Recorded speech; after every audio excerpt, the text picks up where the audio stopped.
I don't think the man sleeps, Carrie.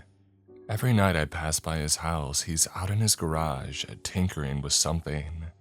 Oh, Ray's retired. He doesn't have to worry about keeping banker's hours anymore. If he wants to stay up all night doing God knows what, well, he can. My wife said as she flitted around the house, decorating for Halloween. Oh, what do you think of my eyeball wreath? Pretty cool looking, huh? And get it? Looking. I shook my head. Very clever. I am very clever, thank you. Why are you keeping tabs on his nightly activities? Well, keeping tabs makes it seem sinister. It's not. But when you take walks at night, the landscape looks pretty dull. You tend to notice people working in their lit-up open garages, especially if it's a nightly activity. And the landscape is pretty dull. We live across from a cemetery. You're not looking to see if any nightly activity is happening over there, she asked, hanging a 4-foot-long mummified corpse in the doorway. The graveyard in question was one of the major downsides to renting a house in this neighborhood. It had been built nearly 100 years ago when the town was nothing but a sleepy village. But as the town grew, it caught up with this final resting place and it kept growing. Now there were rumors that some shady developers had been trying to snatch up the lot, move the graves, and build new homes in its place. I've seen poltergeist. We didn't need those kind of problems. One, you know that I'm not a fan of the cemetery. Oh, because of the lack of fences around it, I know, Carrie said, mocking me while hanging up a garland of severed limbs. Such a strange thing to be concerned about. Ghosts can escape if they aren't contained, Carrie. Simple cemetery facts. Haunting 101. Everybody knows this. And two, I don't want to look over there and discover that something actually is happening. I don't know, it might be kind of exciting. And no, it wouldn't. Ignorance is bliss, darling. So you would rather focus your attention on a tinkering old man. What if he's building a bomb? What if, she said, sticking bloody fingerprint molds onto the window. When Crumbs and I save the neighborhood, I expect a written apology. Crumbs is a dog. A smart dog, ain't that right, buddy? I said, trying to call him away from my wife. Crumbs lives in my wife's shadow. He's her ride or die. He raised his eyes and looked at me, and then lowered them again. I shook my head in disbelief. I saved your life, Crumbs. She didn't even want a dog. Oh, don't fill his head with lies. He needs to stay sharp to be effective during your nightly investigations, she said with a wink, assuming he's the lead on the case. Hilarious, I said. But seriously, what do you think he's up to every night? Worshipping the devil, Carrie said. What else? I'm being serious. She gave me a look. Serious like, anyway. Well, have you asked him? No, why would I talk to him? She rolled her eyes and slapped her hip out of frustration. Why would you not? If you're curious why he's in there and you see each other every night, just ask him what's up. I thought about it. Logically, it made sense. Nah, I'd rather snoop around instead. She plucked a skull from the decoration tote, held it in her hand and spoke to it with a faux English accent. Alas, poor Yorick, why are men? Why are men what? Well, that's the whole question, she said, playfully sticking her tongue out at me. Should I put the skull on a pike in the yard or on the coffee table? Outside, definitely, since we might actually be seeing heads on spikes sooner rather than later, and better get used to seeing them now. Won't the ghost be insulted? Oh, they'll haunt you, not me. If you can deal with that, I say go for it. Oh, Crumbs will protect me from any threat. Not if it interferes with his nap time, I said, looking at the snoozing dog. Insulted, Crumbs raised his lazy bones from his dog bed, strolled in between us and plopped down. Carrie laughed. See? He knows where the genuine danger is. I shook my head at the dog. I walk you every night, man. A little solidarity, huh? He huffed and laid down at Carrie's feet. I hated to admit that he looked cute, but he did. Little jerk. Later that night, as I prepared Crumbs for his nightly walk, Carrie came over to me and handed me a headlamp. "Please wear this. I don't want you or Crumbs getting hit by a car. It makes me look weird. Hey, better than being dead. Is it? Oh, what does it matter? You don't talk to anyone anyway. Unless tonight is the night you finally speak with Ray." I gave her a look, kissed her cheek, and took the leash from her hand. "I'll be back soon. Be safe. I don't want to be forced back into the dating pool. I did my time already." "And you'd miss me, right?" I asked, fishing for a compliment. "Who else would open all my stuck jars?" she said, rubbing my biceps. I hit a bodybuilder flex, which made her giggle, and I headed out for our walk. I decided she was right. I never speak to anyone, so why not throw on the headlamp? The world in front of me lit up like a supernova. Crumbs looked up at me, and I swear to God I could feel his judgment. "Come on, bud, let's get going before the ghouls come out of their graves." We started our nightly ritual. Crumbs, always excited, slightly pulled me forward. He had to smell all the fresh smells and to add a few of his own.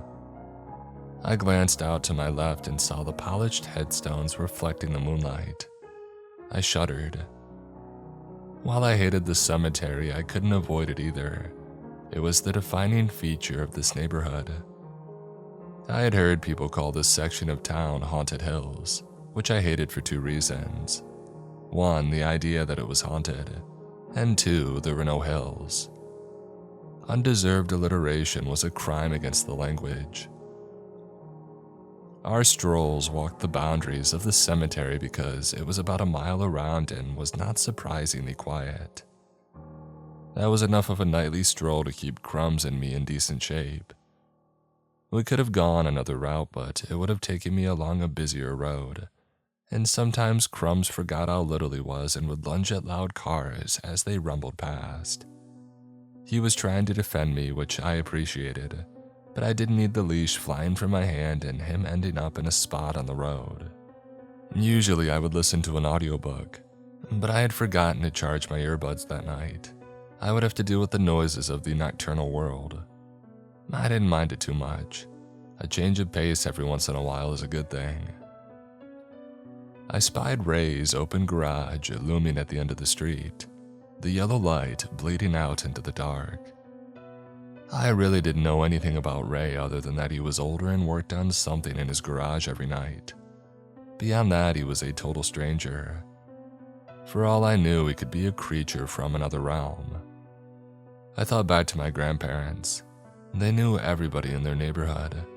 They held block parties every summer, game nights and potlucks once a month. Had a real sense of community. Gun to Crumb's head, I couldn't tell you either of my immediate neighbors' names. As his place got closer, I felt the anxiety of having conversations with people when all I really wanted to do was zone out. With earbuds in, I could pretend not to hear somebody call out and have plausible deniability. But now, if Ray wanted to chat, as old folks often do, I would be stuck. That said, though, Ray never left his garage. Every time that I would walk by, I would clock him hunched over his workbench, fiddling with something. Why should tonight be any different? If the man was knee-deep in some mystery project, who was I to pry? But as fate would have it, Ray took a smoke break just as we had reached his driveway. We glanced and nodded at each other in the way you do while passing strangers on the street. Acknowledge but not engage. And I assumed that was it. It wasn't. "You're trying to guide planes with that light?" he asked, pointing at my lamp. I silently cursed Carrie. "Hey, somebody has to bring the boys in safely," I responded. Ray gave me a polite chuckle. "What kind of dog is that?" I stopped, silently sighed to myself, and put my mask on. "Oh, Crumbs is a mutt, but we think he's mostly Havanese. He likes treats. He lives for them. Hold on a second, I have something for him," Ray said, heading back into the garage to grab something. I glanced down at Crumbs, who was happily wagging his tail as if he knew a treat was coming. The dog has ESP with food. Ray returned, his cigarette hanging out of the corner of his lip, and he walked down to the end of his driveway. I realized this was the first time that I had seen the man up close. He was thick-set and stout with ropey arms. He had faded tattoos on his forearms that looked nautical. Maybe he had been in the Navy. His hair was thinning, but it was still black as the night. He had hooded gray eyes, but there was still a spark in them. He looked like he had been a real shit-kicker in his younger years, but he mellowed out with age. As he approached, I noticed that he had a piece of hamburger in his hand. "You okay to get scraps? I can't eat this whole thing and it'll just go to waste." Carrie was adamant that I not give Crumbs scraps. She listed all the reasons and they were valid. But when he turns his cute little face up at you while the boy eats, you would think my loose rules about human food would buy more affection from him. It didn't. "Hey, just don't tell my wife and we're good," I said. My wife was the same way," Ray said, laughing so hard that it morphed into a smoker's cough. Without missing a beat, he summoned a green and yellow loogie and spat it on the ground. It landed with a wet splat. I had to hold Crumbs in place so that he wouldn't run over to smell it or worse, and dogs can be gross like that. "Here you go, Pooch," Ray said, dropping the small piece of hamburger onto the ground. Crumbs ate it all in one bite. Ray laughed. "I must have been hungry." "Oh, he needs his protein for his nightly walks. I was gonna say I see you both almost every night. You look lost in your own world most of the time." "Oh, sorry, most nights I have my headphones in. Not purposely being rude." No worries, most of the night I'm at the bench." "Oh," I said, realizing that we were going into full conversation mode now. Carrie would be so proud. "Well, what are you working on?" "A few dolls for the Save the Graves fundraiser," he said, pointing to the political sign speared into his lawn. "I was a toy maker for years and I still make some from time to time." "Wow, did you work for one of the big companies or?" "Oh, no. Those guys turn out cheap plastic crap made overseas. I ran a made-to-order toy business. All natural products, all handmade." "That's incredible. What was your biggest seller?" Dolls. Dolls. Every kid wants one at some point, and I love making them too. I used to model a little girl once after my kiddo Rose. Oh, that's sweet. I'm sure she loves that." "She did," he said, his voice catching. "I lost her a few years ago. Cancer." "Jesus, Ray, I'm sorry." It was still a soft spot for him, but he waved me off and braved through. "Life has a way of sticking it in and breaking it off, doesn't it?" "Yes, sir." The best part of the job, though, was seeing how excited they were when they got them. It warms my heart. These days, it's not lost on me that even though my Rose is gone, her spirit lives on in all those dolls. Ray looked past me and into the cemetery. I was an Einstein, but I was able to add 2 and 2. His wife and daughter were probably residents in the cemetery. It made his advocacy to keep it around clear. Wanting to change gears, I nodded at his yard sign. "You really think that development group is going to buy it?" "Oh, I hope not, but I think they're in the works," he said. "That developer, Grosso, is related to Councilwoman Chambers," he said. "Really?" "Oh yeah, as thick as thieves do. She complained about it for a while, and now that she was elected, she's trying to do something about it. Chambers has got enough gumption and no scruples to see it done too. She lives in the big blue house on the other side of the graveyard. That would have explained all the political yard signs last fall. Word is she's rigged it so her friend gets a plum, a no-bid deal. Gonna print money for him and you know she's gonna get kickbacks. Whole council is filled with crooks. That all seems super illegal. It seems that way because it is. A bunch of criminals. Want to disturb the dead for what? Cram a few more houses in here. They're stealing the spirit from haunted hills, he said, exasperated. Literally, if they're successful, I joked. Ray smiled. I suppose so. Sorry if I get a little worked up. Losing them once was hard enough. I don't need to lose them again, he said, pointing across the street into the graveyard. She just moved there a few years ago. My people have been here since the founding. Damn near my entire family line is in there. He paused and shook his head. I know it may be weird to want to keep a cemetery near you, but the idea of defiling these folks all in the name of more overpriced homes, he said, swallowing the string of curse words that he wanted to say. Hey, no explanation necessary, I get it. Would you want a flyer for the event? Maybe bid on a few of the items to support the cause. Sure, I said. Thanks. Hold on 1 second, he said as he dashed back into his garage. I looked down at Crumbs. His tail was wagging and he had ketchup on his face. Bud, wipe that up before Mom sees evidence of our crimes, okay? As usual, Crumbs ignored me. Ray came down and handed me a flyer. He also had a small doll in his hand. I don't know if he likes little toys or whatever, but I have this stuffed plushie doll that I made. He can have it if he wants. It was a little girl doll with long black hair and sparkling blue eyes. She was dressed in a purple jumper with a smiling sun on the front. She was about 12 inches tall and hand-stitched. It was, without a doubt, the nicest dog toy that I had ever seen. Ray, wow, that's really nice, thank you. He goes crazy for stuffies. Oh, it's just taking up space in the garage. Rather see it get used than not, you know, he said. Hey, Poochie, you want the doll? He tossed the doll up and Crumbs snapped into action. Even though he was old, he loved stuffies. He jumped and snagged it out of the air. He landed with a hump and violently shook the doll. Ray cackled and slapped his knee. Everybody loves Rose. A testament to your parenting, Ray, I said, adding, and to your craftsmanship. Crumbs usually destroys these things within minutes. Oh, they'll have a hard time breaking that one. Top quality material, he said, petting Crumbs.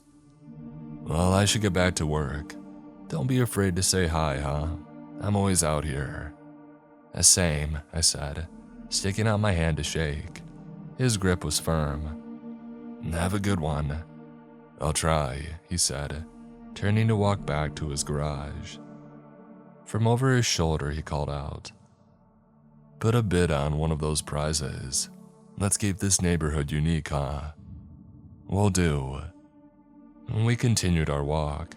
As we turned the second corner, Crumbs suddenly spat out the doll. He curled behind me, tangling the leash up in my legs. I stepped out from the pretzel, reached down and grabbed the doll. I held it out for him to retake it, but he balked. Okay then, I said, putting the doll in my zip-up pocket. Half of her body hung out and it looked like she was going for a ride in a human-shaped car. I wondered what would be more embarrassing, the doll in my pocket or the headlamp on my head. I heard somebody dragging a garbage can out to the corner in front of me. For a fleeting second, I was worried that I had forgotten it was garbage night, but then I realized it was 2 days early. When I glanced over at where the sound came from, I saw Councilwoman Chambers standing at the curb. She was diminutive in stature, but she cast a long shadow. She was put together well and always on, even while dragging a can of trash out to the corner. The air of aristocracy surrounded her, a bubble that only wealth creates. We locked eyes and she waved at me. I had never seen this woman nor interacted with her, so I had to assume this was all for Crumb's benefit. When she started walking over making baby talk noises, I knew that it was, or hoped it was. Can't have every politician in our lives with pudding for brains. Oh, what a handsome boy. Aren't you, aren't you? What's your name, handsome boy? She said to the dog as if Crumbs would stand up and tell her. Crumbs, I said. Oh, why did they name you after a mess? You're not a mess now, are you? Sometimes, I said. Crumbs, who greeted everybody that came within a mile of him, stayed cowered behind my legs. Councilwoman Chambers came walking towards him, violating my personal space to pet him. He was not having it. I felt the leash tighten against my legs as he inched away. I'd be careful, he's weird sometimes with strangers, I lied. She eyed the doll in my pocket and her entire demeanor changed. Oh my, did that man give you one of his nasty little rag dolls? He's such a thorn in my side. Why's that? I said, playing dumb. Let me ask you this, young man. Do you enjoy looking out at headstones every day? I mean, it's not the worst thing. I would like to see a fence around the cemetery, hedges maybe. Wouldn't you rather see half a dozen smiling families living their best lives there instead? Would it increase traffic and noise? Her fake smile straightened. And did you know what the police call the cemetery? Junkie land. Because of all the illegal activity that goes on during the witching hours. I've never seen anybody in there after dark, I said. You have to have heard the voices, right? All hours of the night, especially when the weather turns. Fog rolls in and the criminals gather and plot. I almost laughed at the suggestion. Councilwoman Chambers apparently had a turn-of-the-19th century view of how crime worked. She probably still believed a Gangs of New York-style brawl between the dead rabbits and the Confederation of American Natives was bound to break out. Here, she said, reaching into her pocket and handing over a brochure. Give this a once-over and then tell me that you're against my plan. Thanks, I will, I said. We should get going. I don't want to be here when the drug lords roll through. I laughed. She didn't. When I got home, Carrie saw the doll in my pocket and was confused. I told her all about my adventure and she started cackling. Well, you had quite the little walk tonight, huh? A lot of peopling for an introvert. Hey, now I know how swing voters feel, I said, tossing the brochure into the trash. She plucked the doll from my pocket and looked it over. Her reaction was a stir-fry of emotions ranging from disgust to admiration. Hey, if nothing else, he knows how to make a doll. This is high quality. Yeah, he modeled it after his daughter. Oh, that's sweet. I feel bad letting Crumbs de-stuff this thing, she said, tossing the toy down. But as the doll tumbled towards Crumbs, the dog sidestepped it and crawled to his bed. Carrie looked at me and I shrugged. It was a long walk. I guess so, she said. Can't believe you actually spoke with a neighbor. That's growth. He was nice. Said to say hi when I passed by again. Are you going to? I shrugged. Probably, maybe not every time, but I'll give him a nod if I see him. Carrie rolled her eyes.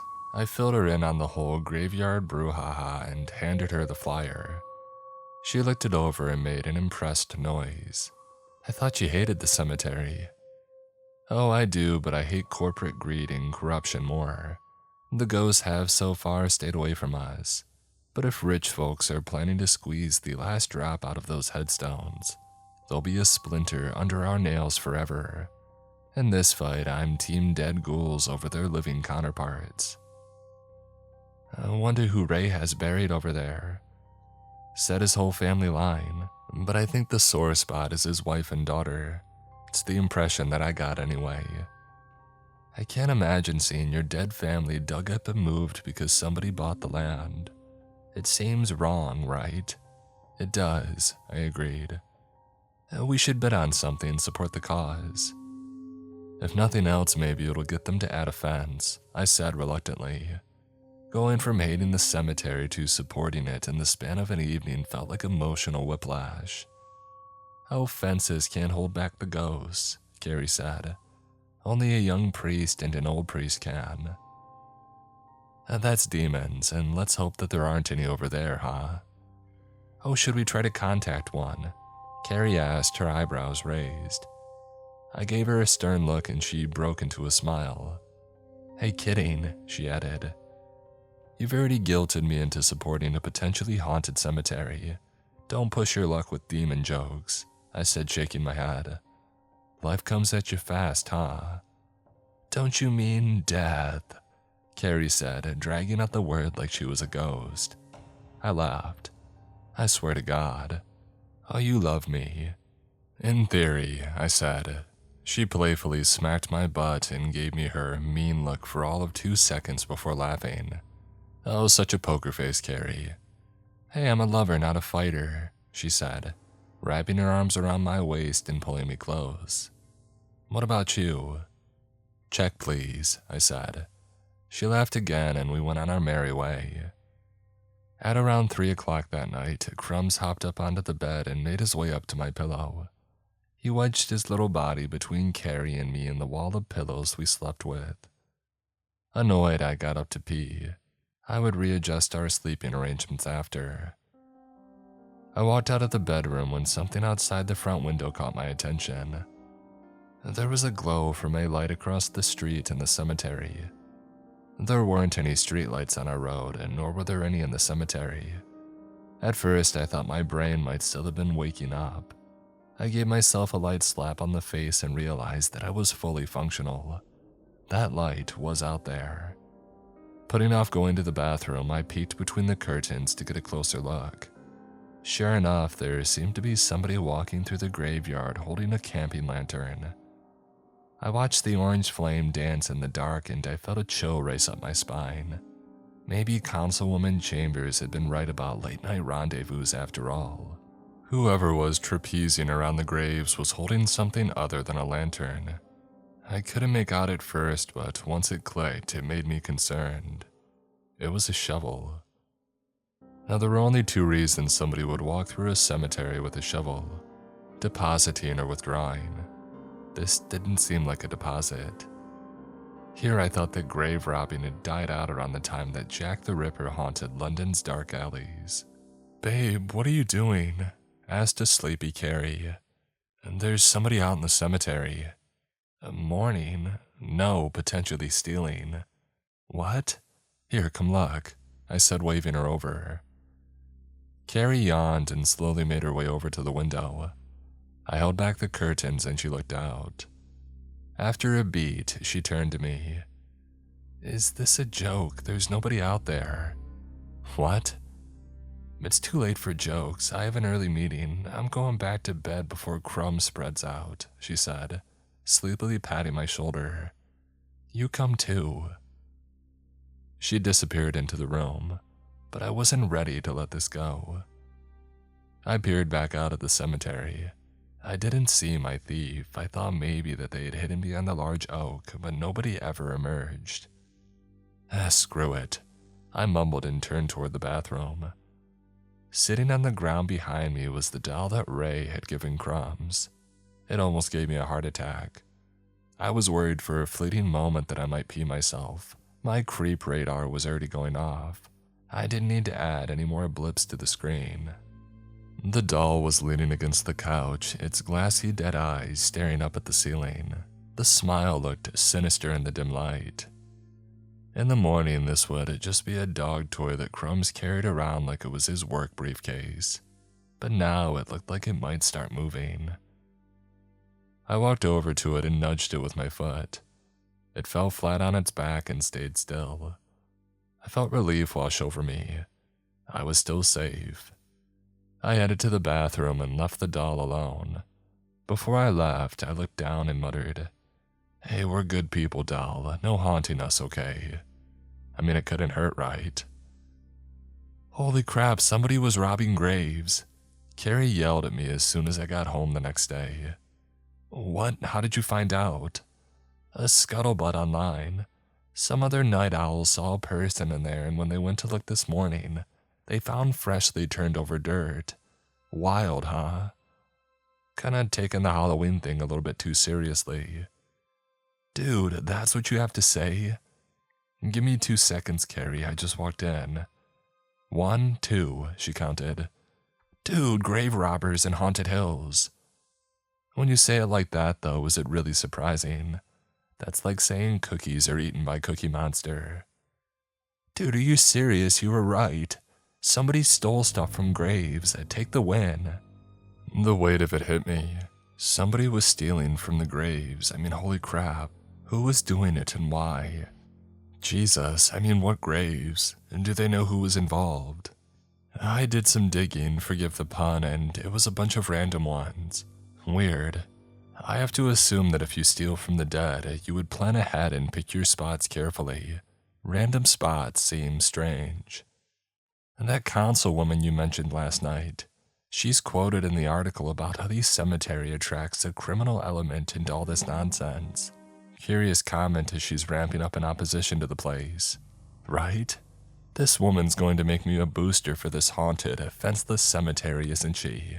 Oh, again with the fence. It allows ghosts to roam freely in the neighborhood, Carrie. A true menace. Carrie rolled her eyes.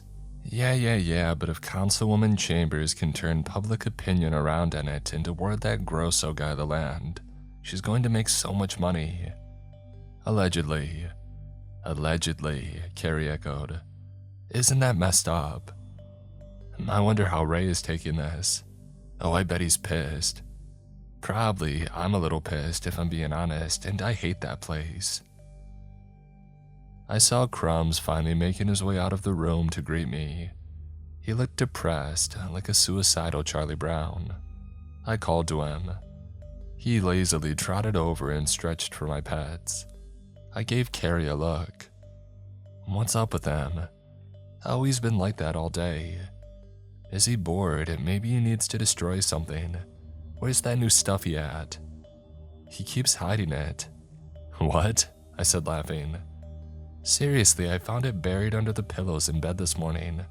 I tossed it to him and went to do some things around the house. When I came back, I saw the doll's little legs sticking out from the bottom of the pile of clothes that you've yet to put away. Weird. I wonder what's up with them. I don't know, dogs are strange. Circling back to the growing pile of clothes, where are we with them? Clean, dirty, in between. Where's the doll at now? She sighed. I don't know, what does it matter? Do you ever remember Crumbs burying anything the entire time that we've owned him? Carrie paused and gave the idea a once over before shaking her head no. Not that I can recall. Why this doll then? Maybe he realized it was unsettling too. I didn't think you would have such a vehement reaction to it. What about our years together would make you think that I would love a tiny, realistic, creepy-looking doll? She had a point. We chatted for a bit about our day, moving around the house as we did. As I went into our room, I saw the doll's legs sticking out from the bottom of the laundry pile again. I yanked it out and shook my head. Hit it again, huh? Carrie said. He's barely touched it. I turned to Crumbs, who had trailed directly behind Carrie. I held it up to him. Hey bud, you want the doll? I tossed it at Crumbs, who scrambled away. The doll landed face first onto the hardwood with a thud, cracking its face. Carrie laughed. I told you, we all hate it, so go put it in the donation pile in the garage. And so I did. I felt a slight tinge of guilt. Ray had obviously spent a lot of time on this, and it felt wrong to toss it into the garage with the other useless stuff that we refused to get rid of. I looked at the doll one more time, the crack running right down the middle of its face, and placed it into a box of Salvation Army donations.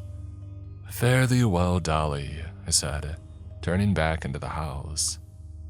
Later that night, after Carrie and Crumbs left for the village of Nod, I did a deep dive into local politics. Ray's suggestion of major corruption within the city had piqued my interest.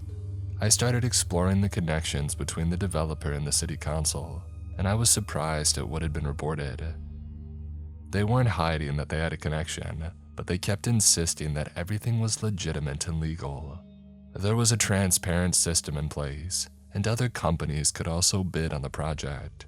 But it seemed the other companies in town had all decided not to bid at all, suspicious at the very least. And this whole affair made me decide to look into the cemetery's history. I knew little about it other than that I hated it and it lacked fences. I quickly learned that the fence thing was because the original plot was a lot older than I had previously thought. At the time, the place was so out of the way from the town that it wasn't worth putting one up. Even as the town caught up to the location, nobody associated with it wanted to spend the money.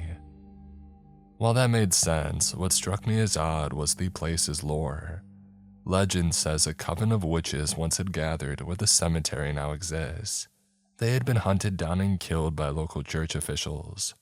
Before being burned to death, one of them promised to poison the well of souls of all who dwell here. And townsfolk took that to be the people involved with the witch's death. However, as time had marched forward, the legend has changed. People now suggested that the witches meant no one who had been laid to rest there would find peace. Their spirits would walk the earth, forever lost in limbo between the waking world and the great beyond. I thought it all sounded like great fodder for a story, but that was all. While I was reading and the clock flipped from PM to AM, I heard the squeak of hinges coming from somewhere in the house. I assumed it was just Crumbs making his nightly rounds, but when I didn't hear the telltale clipping on the tiles, I stood up to investigate. I saw that the door to the garage was ajar. We moved back and forth between the garage so often that it wasn't uncommon to see, but I had remembered shutting it. Maybe Carrie went out there to grab a seltzer from the fridge and forgot, but I had just heard the creaking hinges. Somebody had just opened it. I flipped on the kitchen light and looked around, but I didn't see anyone. A sweep of the garage yielded no results either. I was stumped. I walked back inside and heard the shuffling of feet on the tile. Somebody had to be in here, maybe one of Councilwoman Chambers' night thieves. I'd rather it be a flesh and blood intruder than something that I couldn't see. I could scare away a thief, a ghost though, I don't know. This is exactly why I demanded a fence.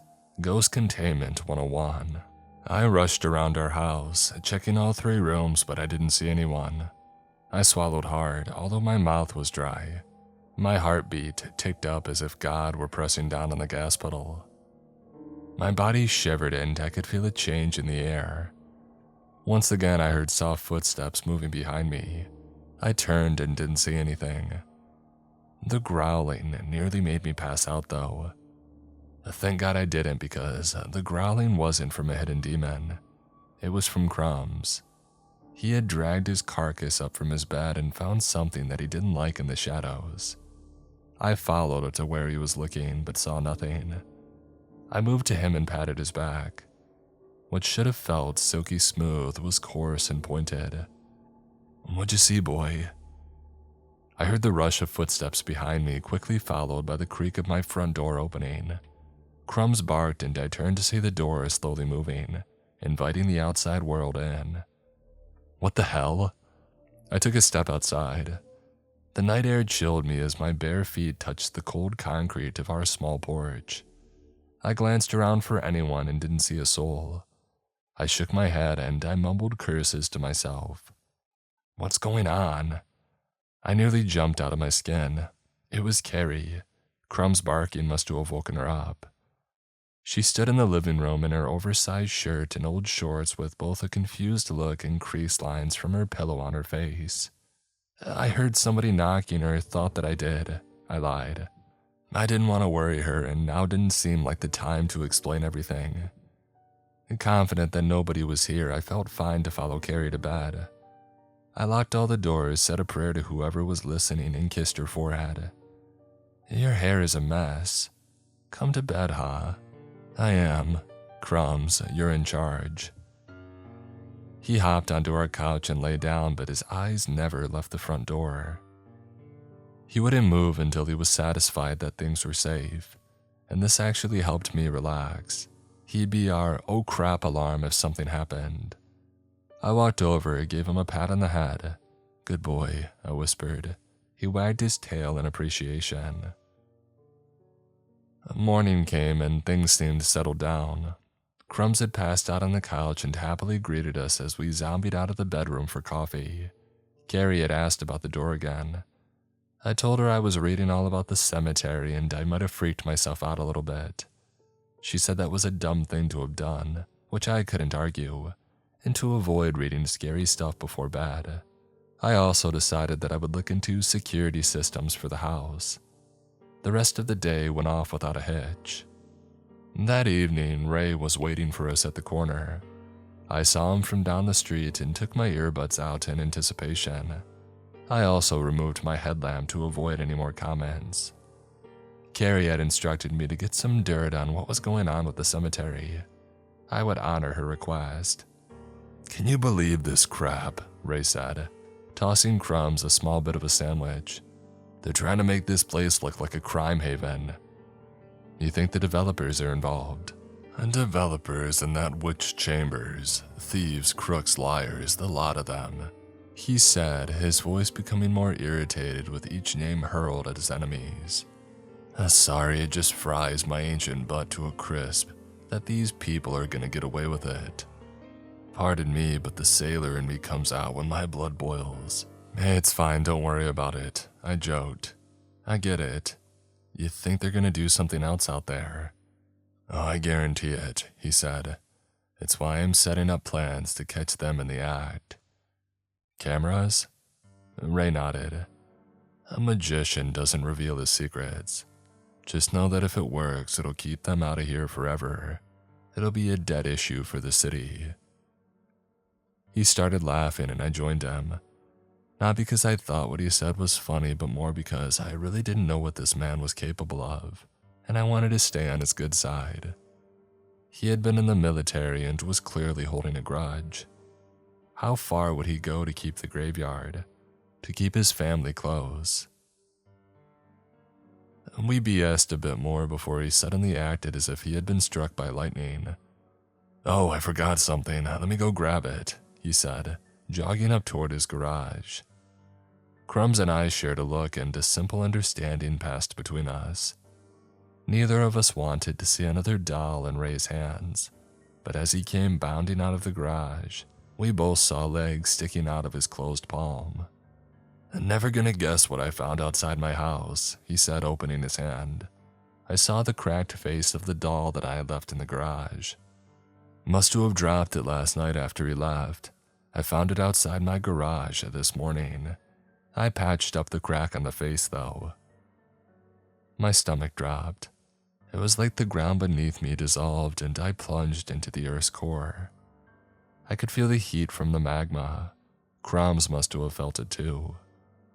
He growled at the doll and took a few cautious steps back. Ray looked confused. "What's going on, Pooch?"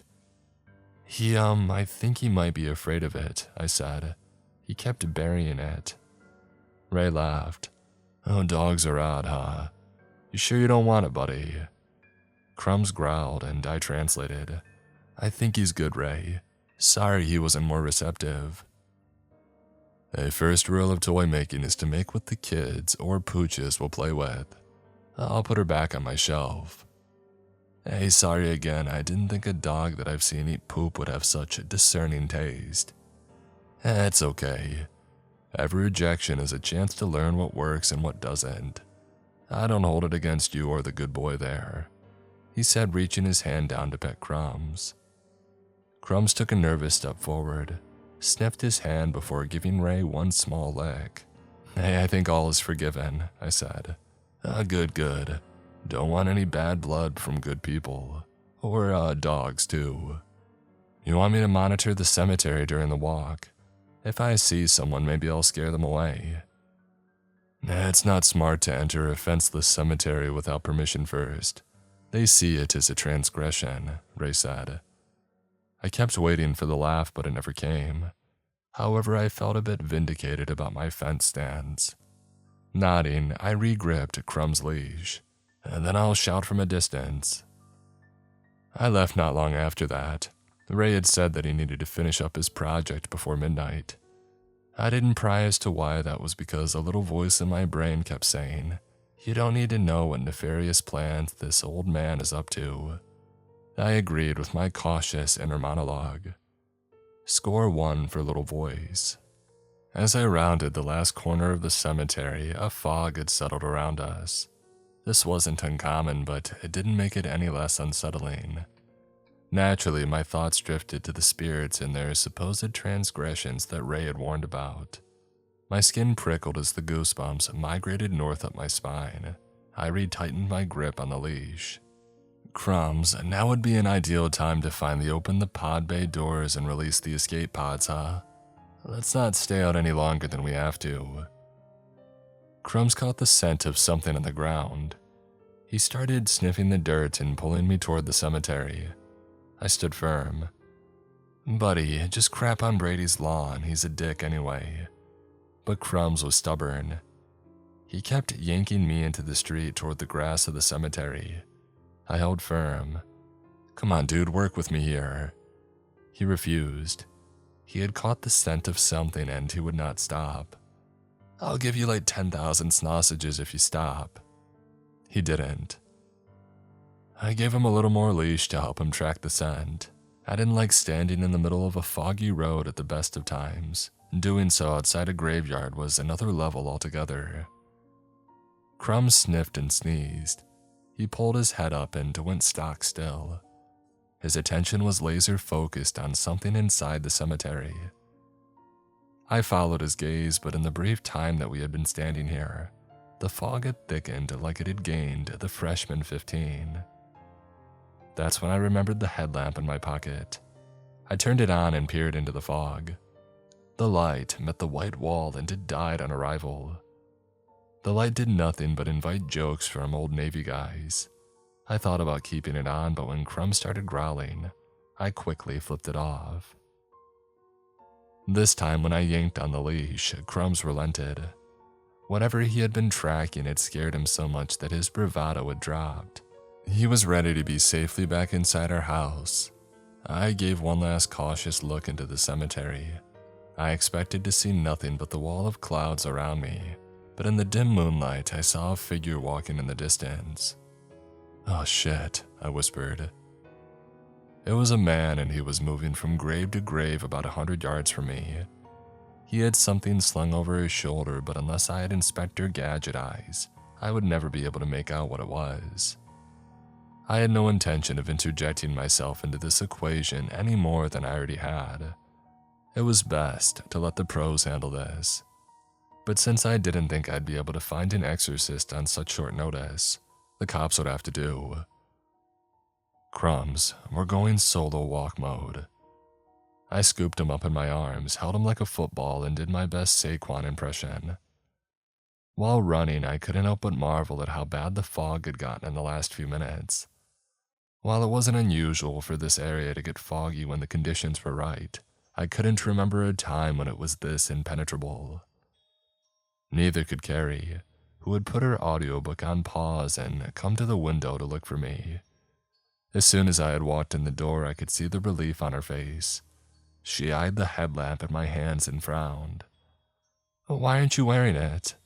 Follow me, I said frantically, placing Crumbs on the ground and stomping off towards the garage. Carrie followed behind me, confused but going with it. You saw me put the doll in the garage yesterday, right? Yes, why? Well, it showed up at Ray's house, I said. Carrie's face went slack and pale. No, it didn't. Carrie, I saw it. Remember the other night when I said that I thought I heard knocking? Well, I wasn't being 100% honest with you. What are you talking about? Are you having an affair? What? No, please. You think another woman wants to put up with my issues? I said, pointing at myself. She relented and nodded in agreement. The other night I heard the door to the garage open, and footsteps walking around the house, and then the front door opened and... I'm sorry, what are you saying? I think that the doll is possessed and walked out of the house. The shock on her face was instantaneous and deep. I could almost hear her brain popping. This is the kind of information that fundamentally tilts your worldview. Nothing is ever the same. She laughed nervously and then shook her head. Are you saying that little dog toy doll walked out of our house all by itself and you didn't share this with me? I know, but I didn't want to scare you or have you think that I was insane. Well, I'm scared now, terrified even. I know I'm an idiot, I said. Forgive me, be mad tomorrow, I said, pulling the donation box from the pile. The doll should have been inside. It wasn't. Oh my God, she said, her hand moving to her mouth. This can't be happening. I know, but the other option is that Ray broke in and took it back, which is also not ideal. Oh, I feel lightheaded. I think I need to sit down, she said, stumbling back. I dropped the box and caught her as her eyes fluttered closed and she passed out. I carried her to the couch and laid her down. Carrie, you okay? Her eyes opened and I was once again staring into those sparkling emeralds. She slowly sat up, her head still spinning. I got her some water and she downed it in an instant. I refilled it again and she downed that one too. Jesus Christ, she finally said. Hey, if you know the man, we may need his help, I said. Carrie smiled, shook her head, and ran her hand through her hair. What is going on? There's more, I said. Of course there is. I saw someone in the fog in the cemetery. I don't think it's a caretaker either. You think it's another person trying to make the place look bad? Maybe. How did you see them with the fog? Dumb luck, I said. Why can't we ever dumb luck with lotto numbers instead? Crumb started growling and took a few steps toward the front door. Carrie and I locked eyes, concern churning between our gazes. What was out there? The fur on his back was raised into a mohawk. Somewhere in the fog we heard Ray yelling. I couldn't make out what he was saying, but he sounded distressed. I looked at the door and then back to Carrie. I'll call the cops, Carrie said. Crumbs was snarling now, barking as if somebody was trying to harm us. I had never seen him this agitated. They'll take forever with this fog, I said, sighing and resigning myself to my fate. I should go and see if I can help. I would rather you not. Hey, I'd rather not too, but I couldn't live with myself if I heard him in trouble. But let fear keep me from helping him. It's dumb, I know, but... Hey, it's brave, she relented. It's the right thing to do. Hold Crumbs back, okay? She whistled and it broke Crumb's spell enough for him to sprint over to her. He was still anxious and on edge. He licked her face a few times before turning back to the door. I walked toward it and he barked at me. Carrie wiped away a tear. He's trying to get you to stay. He's a good boy, I said. I hesitantly turned the handle of the front door and pulled it open just enough to look out. It was hard to see anything through the fog. Anything could be waiting out there for me. I shuddered. Ray yelled again from somewhere inside the mist. I opened the door wide enough to head out and I heard Carrie yell. I turned to see a crumb-shaped blur dart from her hands, sprint through my legs and break for the foggy cemetery. Crumbs! Without thinking, I ran after him. I couldn't let any harm come to my little dude. Crumbs was barking somewhere out there, but my vision was limited. I knew that I had crossed into the cemetery because I was on slick grass and not pavement. Oh yes, it's working, Ray yelled somewhere in the distance. These weren't distressed exclamations that I thought that I had heard. He was thrilled about something. Off to my left, I heard Crumbs growling. I turned on a dime and started running toward him. With my vision compromised by the pea soup, my foot caught the corner of a headstone, and I went flopping to the ground. I landed on my chest so hard that it pushed all the air out of my lungs. As I rolled over onto my back and sucked in the air, my eyes caught something lying on the grave next to me. It was one of Ray's dolls. He had placed the doll on its back in front of the headstone, its dead, glassy eyes staring up at the night sky. You could see the swirls of fog reflected back. Unlike the doll that he gave us, which he said was modeled after his daughter, this one looked to be older. Maybe it was his wife. As my brain tried to process everything, I felt someone under me. I rolled off the grave to discover another one, this one different from the last two. I glanced at the plot next to me and there was another different doll. Same for the next. I had to assume he had made one for every grave in this row of the cemetery. Ray yelled what sounded like gibberish, and the fog instantly dissolved down this row of graves. It was as if God himself had cleared a path from on high. Well, God or his neighbor to the south. The rest of the fog remained on either side of me. I felt like an ancient Israelite passing through a parted Red Sea. I glanced down at the opposite end of the clearing and saw where this fog tunnel had ended. Councilwoman Chambers' big blue house. It couldn't have been a coincidence. In that moment, I clocked that several of the nearby graves all shared the same last name. It was a name I knew because I saw it on Ray's mailbox every night that we did our walk. These must have been where his people lay buried. All of his people. Like he had told me, some of these graves dated back to the town's founding. Jesus Christ, I muttered. Ray's voice broke through the fog again. More gibberish, but this time when he stopped, the ground below me shook. The row of headstones down the clearing all began to tremble and fall over. As they did, wisps of a putrid-smelling green smoke emerged from the displaced soil and swirled in the air above the doll bodies. The swirling, vile green stench formed a funnel and burrowed into each tiny figure's chest, infusing the doll with this magical smoke. There was another rumble on the ground, and the fog around the now exposed row of graves became so dense that I couldn't see any of the porch lights from the surrounding houses. And that's when the doll next to me sat up. It wasn't alone. All of them slowly sat up and looked around. I scuttled to the edge of the fog like a frightened crab, but these dolls paid me no mind. I wasn't their target. They all stood, turned toward Councilwoman Chambers' house and began marching. Crumbs came zooming out of the fog like a doll-seeking rocket and lunged for one of the tiny figures as it passed by me. Before his teeth could sink into the felt, I yanked him out of the air and held on firm. He squirmed, but as I tightened my hold, he relaxed and licked at my face. I stood, looked back toward my house, and was about to run when Ray had emerged from the fog. He mustn't have seen me because I had moved to the edge of the 6-foot-high fog wall. Ray looked down at his little minions and smiled. He wiped his eyes and I saw that he was crying. He placed his hand on a fallen headstone and nodded. I won't lose you again. This felt like a moment that I wasn't supposed to see. When he looked up, we locked eyes. Shit. If he was surprised, he didn't betray it. Instead, he nodded at me. Your doll was my test. I needed to know if it would work. I tried to respond, but no words formed. What do you even say to that?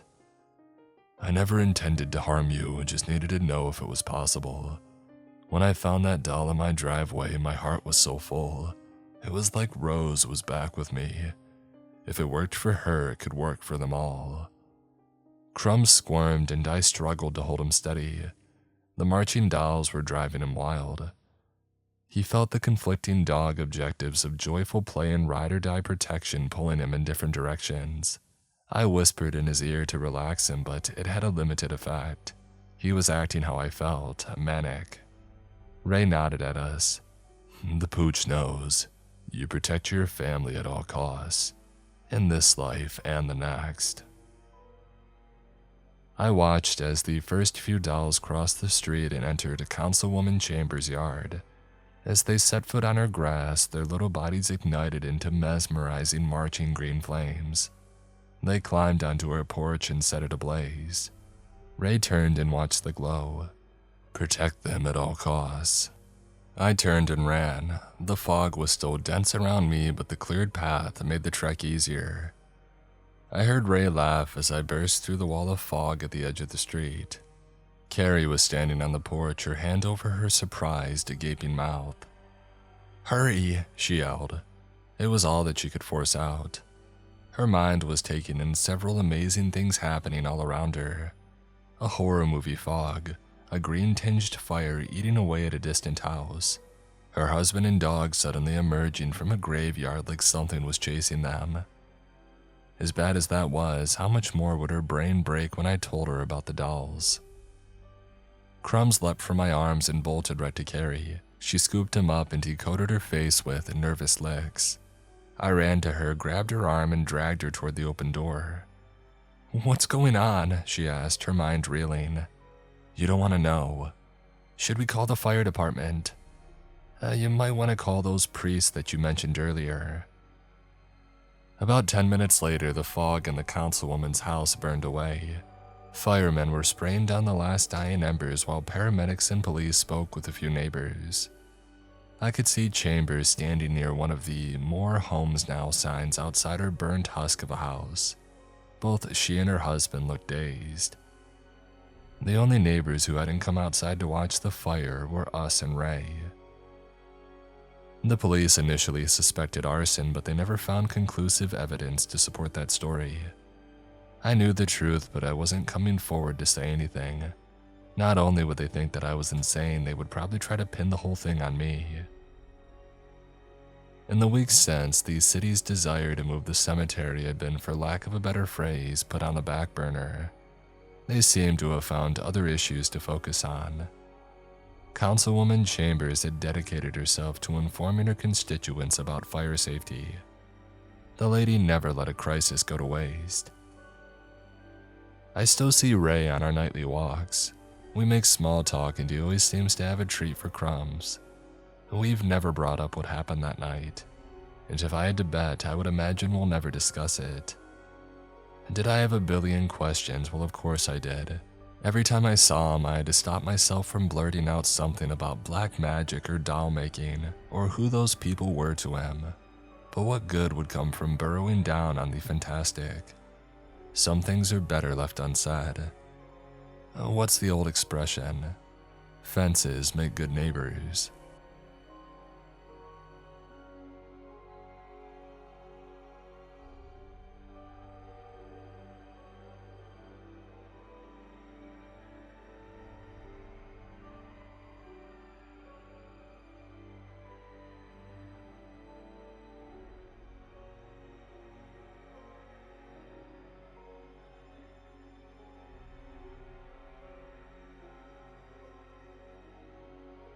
Susan Corn, Decky, Ray, Nelson Asada, Dice, Creamy, Me, Cashier, Donna Magara, That One Woodsman, Sonic, GMD, Leon Knott, Takio Zarilla, Mina Lynn Kidder, SWAT, Damon McCory, Mark Norman, yours truly, Dino, Lunas TV, Wayward Son, Deus Ex Nihilo, Big Country Allen, Pamela Shockley, Sleepy Shroomy, Caleb Windsor, Kathy McGuire, Paige Martin, Richard Friends, Shrimple the Shrimp, Epi Massacre 91, Jacob Bartlett, Miss Eldridge, Casey Long, Justin Fotenauer, Roley, Sanjay Anthem, Lone Wolf Sam, Michelle Ali, Bradley Brewer, Agent Black, Michael Oliver, Yam, Papa Doc 420, Fran, Ape DeLuffy, Stoner